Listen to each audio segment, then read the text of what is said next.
As the cubs have become bolder at home, Giles thinks it's time for Spot and Stripe to increase their socialization with the adult tigers back at the zoo.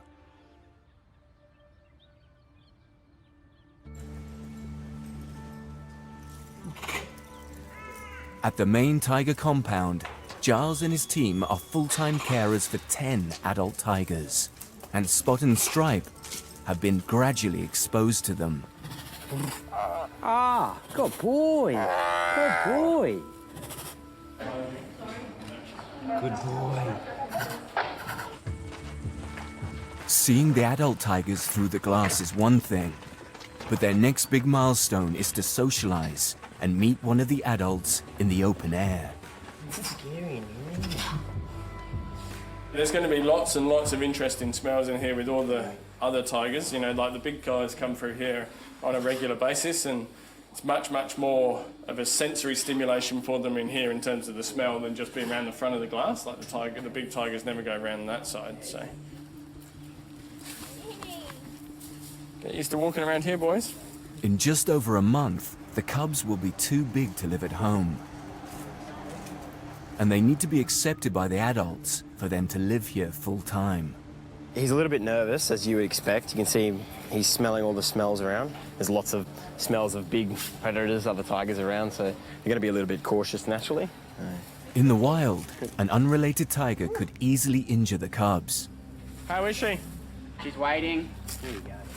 And Giles hopes Maneki won't display any threatening behaviors. Oh, who is it?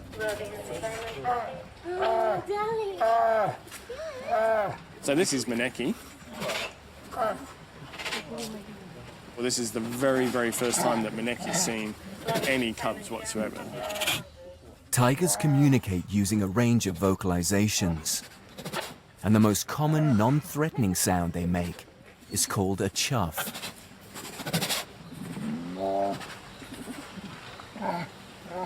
Chuffing is reassuring. So they're chuffing at her, they're chuffing at each other.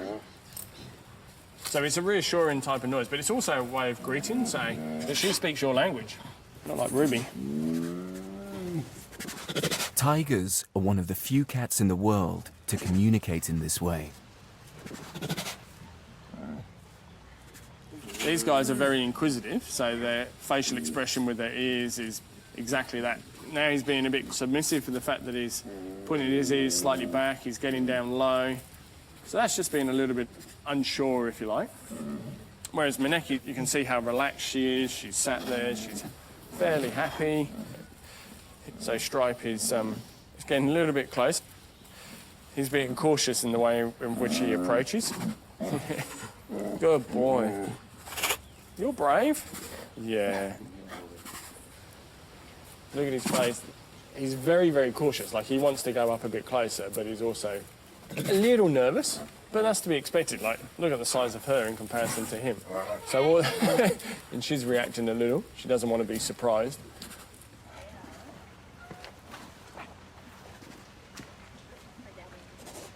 The cubs have won over Maneki, and Giles is relieved. For a very first encounter, you couldn't have asked for it to go any better or any smoother. You know, no one's being aggressive, no one's showing over